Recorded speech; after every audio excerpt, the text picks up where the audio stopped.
بسم الله الرحمن الرحيم. ياسين والقرآن الحكيم إنك لمن المرسلين على صراط مستقيم تنزيل العزيز الرحيم لتنذر قوما ما أنذر آباؤهم فهم غافلون لقد حق القول على أكثرهم فهم لا يؤمنون إنا جعلنا في أعناقهم أغلالا فهي إلى الأذقان فهم مقمحون وجعلنا من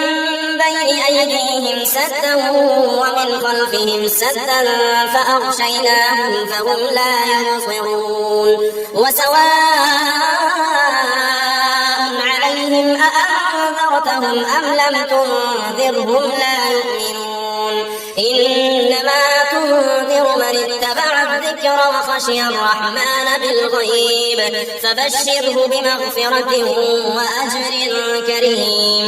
إنا نحن نحيي الموتى ونكتب ما قدموا وآثارهم وكل شيء أحصيناه في إمام مبين واضرب لهم مثلا أصحاب القرية إذ جاءها المرسلون إذ أرسلنا إليهم اثنين فكذبوهما فعززنا بثالث فقالوا إنا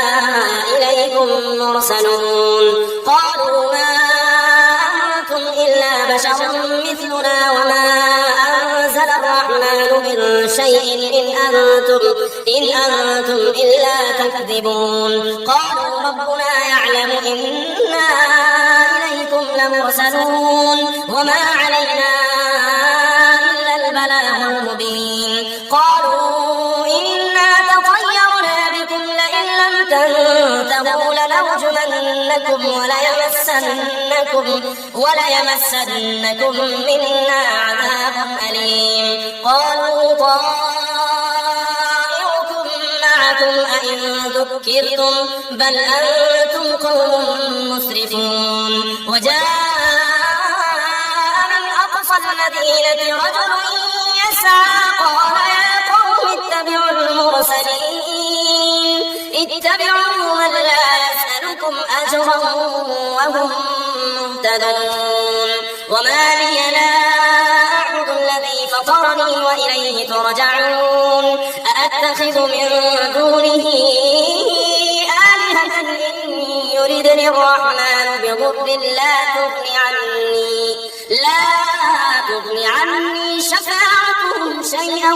ولا ينقذون إني إذا لفي ضلال مبين إني آمنت بربكم فاسمعون قيل ادخل الجنة قال يا ليت قومي يعلمون بما غفر لي ربي وجعلني من المكرمين وما أنزلنا على قومه من بعده من جند من السماء وما كنا منزلين إن كانت إلا صيحة واحدة فإذا هم خامدون يا حسرة على العباد ما يأتيهم من رسول إلا كانوا به يستهزئون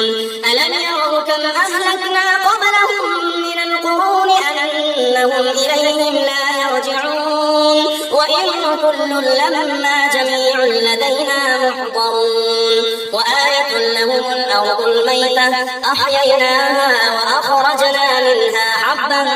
فمنه يأكلون وجعلنا فيها جنات من نخيل وأعناب وفجرنا فيها من العيون ليأكلوا من ثمره وما عملته أيديهم أفلا يشكرون سبحان الذي خلق الأزواج كلها مما تنبت تنبت الأرض ومن أنفسهم ومما لا يعلمون وآية لهم الليل نسلخ منه النهار فإذا هم مظلمون والشمس تجري لمستقر لها ذلك تقدير العزيز العليم والقمر قدرناه منازل حتى عاد كالعرجون القديم لا الشمس ينبغي لها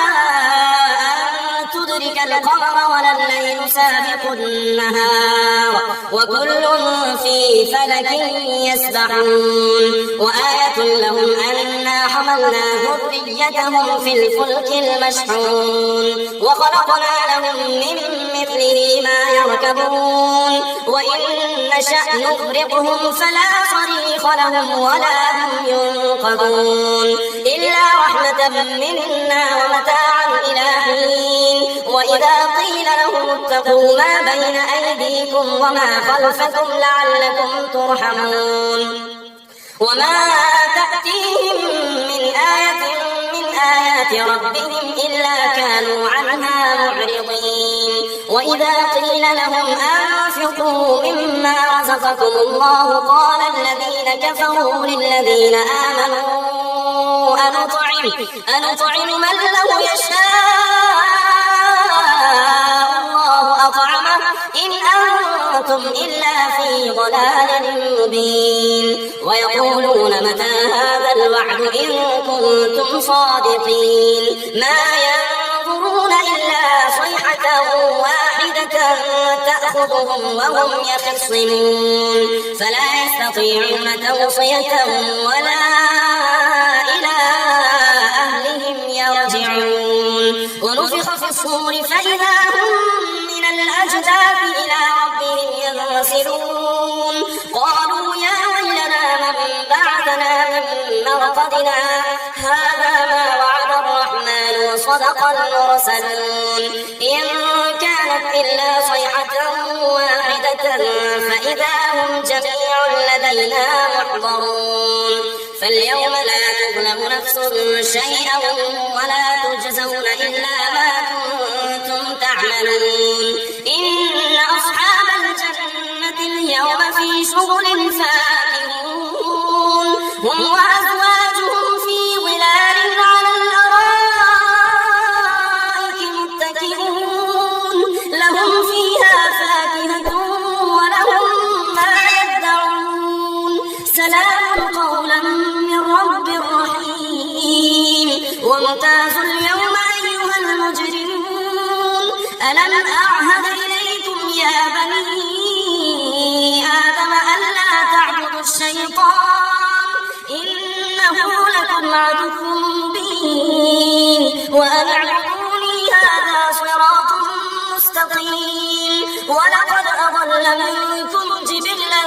كثيرا أفلم تكونوا تعقلون هذه جهنم التي كنتم توعدون اصلوها اليوم بما كنتم تكفرون اليوم نختم على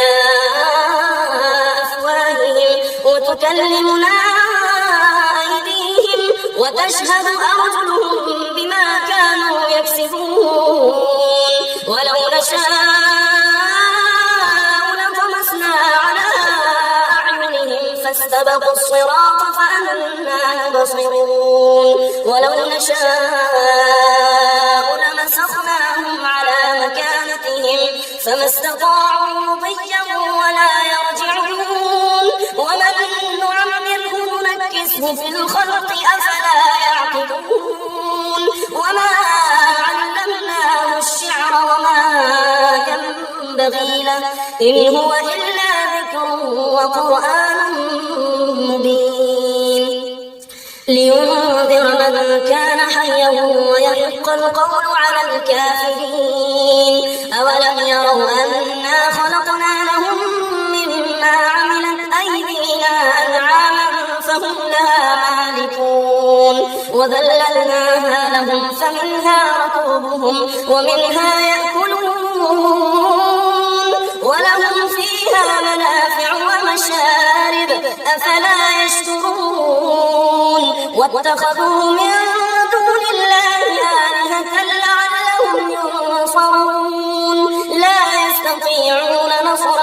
وهم لهم جند محضرون فلا يحزنك قولهم إنا نعلم ما يسرون وما يعلنون أولم ير الإنسان أنا خلقناه من نطفة فإذا هو خصيم مبين وضرب لنا مثلا ونسي خلقه قال من يحيي العظام وهي رميم قل يحييها الذي أنشأها أول مرة وهو بكل خلق عليم الذي جعل لكم من الشجر الأخضر نارا فإذا أنتم منه توقدون أوليس الذي خلق السماوات والأرض بقادر على أن يخلق مثلهم بلى وهو الخلاق العليم إنما أمره إذا أراد شيئا أن يقول له كن فيكون فسبحان الذي بيده ملكوت كل شيء وإليه ترجعون بسم الله الرحمن الرحيم الرحمن علم القرآن خلق الإنسان علمه البيان الشمس والقمر بحسبان والنجم والشجر يسجدان والسماء رفعها ووضع الميزان ألا تطغوا في الميزان وأقيموا الوزن بالقسط ولا تخسروا الميزان والأرض وضعها للأنام فيها فاكهة والنخل ذات الأكمام والحب ذو العصف والريحان فبأي آلاء ربكما تكذبان خلق الإنسان من صلصال كالفخار وخلق الجان من مارج من نار فبأي آلاء ربكما تكذبان رب المشرقين ورب المغربين فبأي آلاء ربكما تكذبان مرج البحرين يلتقيان بينهما برزخ لا يبغيان فبأي آلاء ربكما تكذبان يخرج منهما اللؤلؤ والمرجان فبأي آلاء ربكما تكذبان وله الجوار المنشآت في البحر كالأعلام فبأي آلاء ربكما تكذبان كل من عليها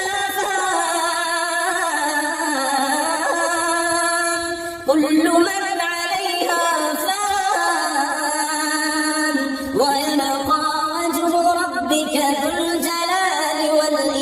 والإكرام فبأي آلاء ربكما تكذبان يسأله من في السماوات والأرض كل يوم هو في شأن فبأي آلاء ربكما تكذبان سنفرغ لكم أيها الثقلان فبأي آلاء ربكما تكذبان يا معشر الجن والإنس إن استطعتم أن تنفذوا من أقطار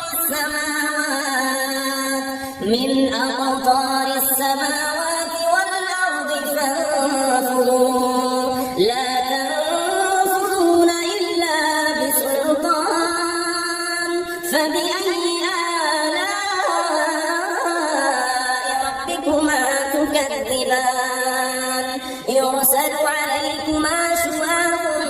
من نار ونحاس فلا تنتصران فبأي آلاء ربكما تكذبان فإذا انشقت السماء فكانت وردة كالدهان فبأي آلاء ربكما تكذبان فيومئذ لا يسأل عن ذنبه إنس ولا جان فبأي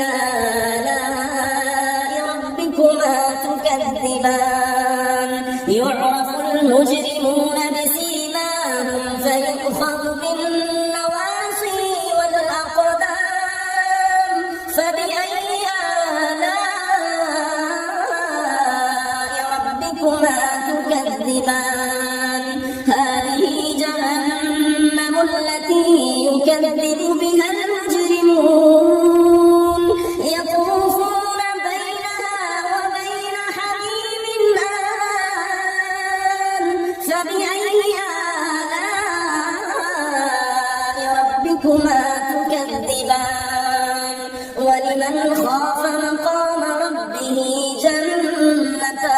جنتان فبأي آلاء ربكما تكذبان ذواتا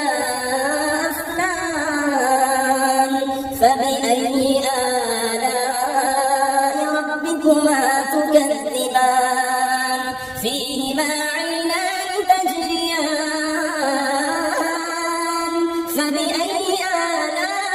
آلاء ربكما تكذبان فيهما من كل فاكهة زوجان فبأي آلاء ربكما تكذبان متكئين على فرش بطائنها من استبرق وجنى الجنتين دان فبأي آلاء ربكما تكذبان فيهن قاصرات الطرف لم يطمثهن إنس قبلهم ولا جان فبأي آلاء ربكما تكذبان كأنهن الياقوت والمرجان فبأي آلاء ربكما تكذبان هل جزاء الإحسان إلا الإحسان فبأي آلاء ربكما تكذبان ومن دونهما جنتان فبأي آلاء ربكما تكذبان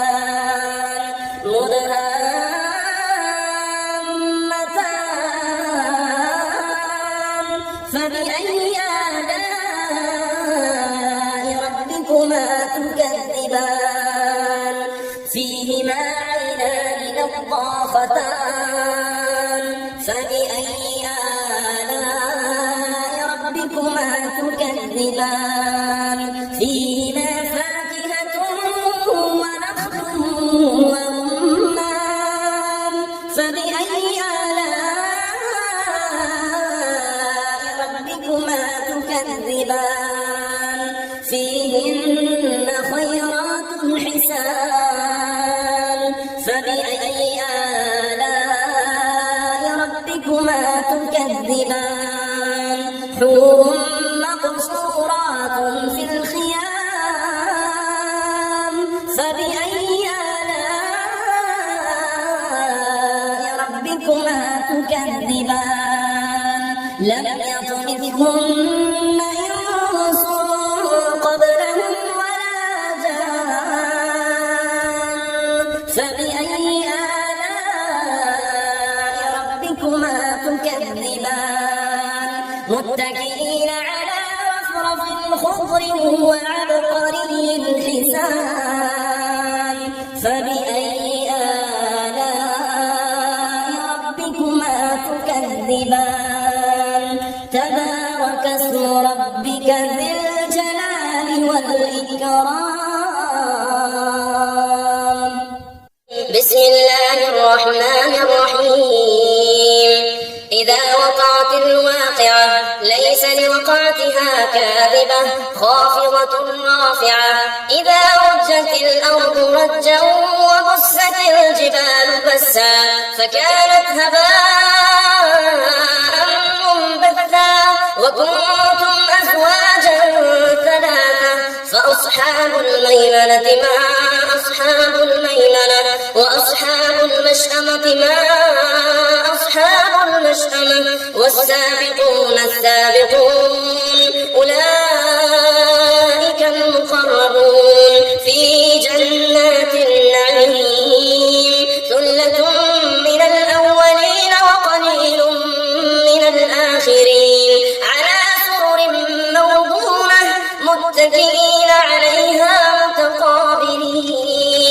يطوف عليهم ولدان مخلدون بأكواب وأباريق وكأس من معين لا يصدعون عنها ولا ينزفون وفاكهة مما يتخيرون ولحم طير مما يشتهون وحور عين كأمثال اللؤلؤ المكنون جزاء بما كانوا يعملون لا يسمعون فيها لغوا ولا تأثيما إلا قيلا سلاما سلاما وأصحاب اليمين ما أصحاب اليمين في سدر مخضود وطلح منضود وظل ممدود وماء مسكوب وفاكهة كثيرة لا مقطوعة ولا ممنوعة وفرش مرفوعة إنا أنشأناهن إنشاء فجعلناهن أبكارا عربا أترابا لأصحاب اليمين ثلة من الأولين وثلة من الآخرين وأصحاب الشمال ما أصحاب الشمال في سموم وحميم وظل من يحموم لا بارد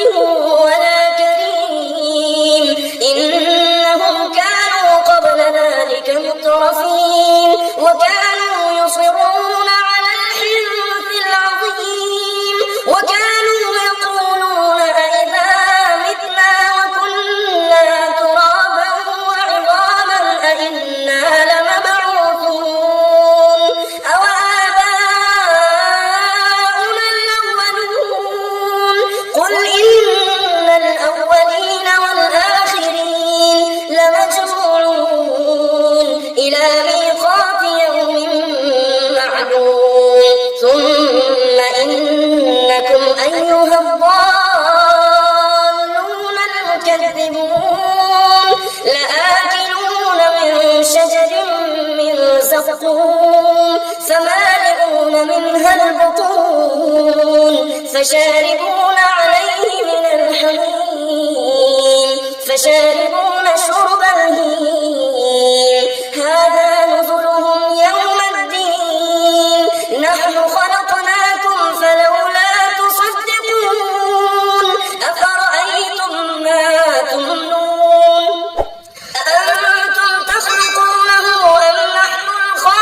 الخالقون نحن قدرنا بينكم الموت وما نحن بمسبوقين على أن نبدل أمثالكم وننشئكم فيما لا تعلمون ولقد علمتم النشأة الأولى فلولا تذكرون أفرأيتم ما تحرثون أأنتم تزرعونه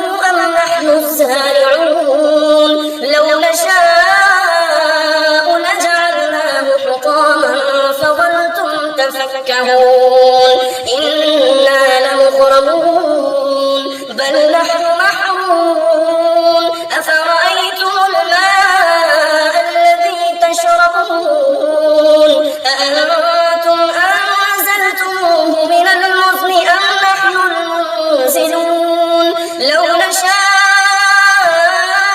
جعلناه أجاجا فلولا تشكرون أفرأيتم النار التي تورون أأنتم أنشأتم شجرتها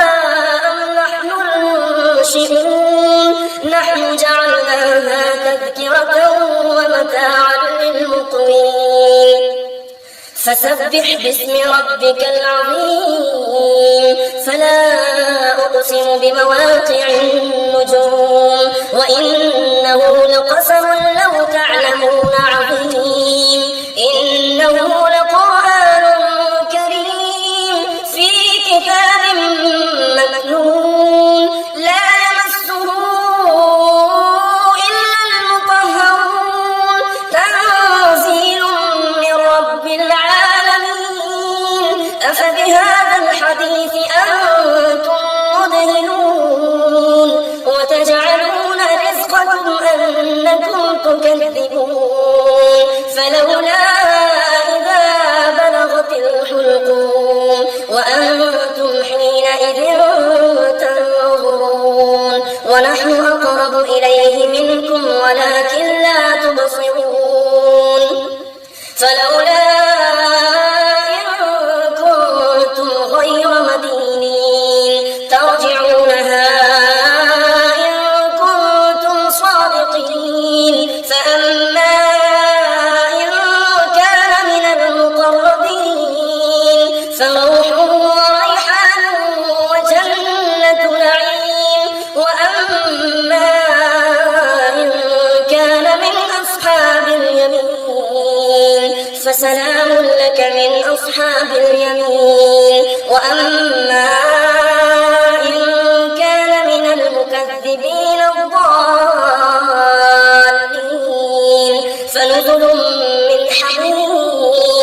وتصلية جحيم إن هذا لهو حق اليقين فسبح باسم ربك العظيم بسم الله الرحمن الرحيم تبارك الذي بيده الملك وهو على كل شيء قدير الذي خلق الموت والحياة ليبلوكم أيكم أحسن عملا وهو العزيز الغفور الذي خلق 7 سماوات طباقا ما ترى في خلق الرحمن من تفاوت فارجع البصر هل ترى من فطور ثم ارجع البصر كرتين ينقلب إليك البصر خاسئا وهو حسير ولقد زينا السماء الدنيا بمصابيح وجعلناها رجوما للشياطين وأعتدنا لهم عذاب السعير وللذين كفروا بربهم عذاب جهنم وبئس المصير إذا ألقوا فيها سمعوا لها شهيقا وهي تفور تكاد تميز من الغيظ كلما ألقي فيها فوج سألهم خزنتها ألم يأتكم نذير قالوا بلى قد جاءنا نذير فكذبنا وقلنا ما نزل الله من شيء إن أنتم إلا في ضلال كبير وقالوا لو كنا نسمع أو نعقل ما كنا في أصحاب السعير فاعترفوا بذنبهم فسحقا لأصحاب السعير إن الذين يخشون ربهم بالغيب لهم مغفرة وأجر كبير وأسروا قولكم أو اجهروا به إنه عليم بذات الصدور ألا يعلم من خلق وهو اللطيف الخبير هو الذي جعل لكم الأرض ذلولا فامشوا في مناكبها وكلوا من رزقه وإليه النشور أأمنتم من في السماء أن يخسف بكم الأرض فإذا هي تمور أم أمنتم من في السماء أن يرسل عليكم حاصبا فستعلمون كيف نذير ولقد كذب الذين من قبلهم فكيف كان نكير أولم يروا إلى الطير فوقهم صافات ويقبض ما يمسكهن إلا الرحمن إنه بكل شيء بصير أمن هذا الذي هو جند لكم ينصركم من دون الرحمن إن الكافرون إلا في غرور أمن هذا الذي يرزقكم إن أمسك رزقه بل لجوا في عتو ونفور أفمن يمشي مكبا على وجهه أهدى من يمشي سويا على صراط مستقيم قل هو الذي أنشأكم وجعل لكم السمع والأبصار والأفئدة قليلا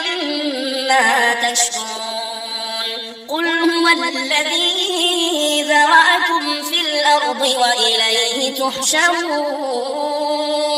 ويقولون متى هذا الوعد إن كنتم صادقين قل إنما العلم عند الله وإنما أنا نذير مبين فلما رأوه زلفة سيئت وجوه الذين كفروا وقيل هذا الذي كنتم به تدعون قل أرأيتم إن أهلكني الله ومن معي أو رحمنا فمن يجير الكافرين من عذاب أليم قل هو الرحمن آمنا به وعليه توكلنا فستعلمون من هو في ضلال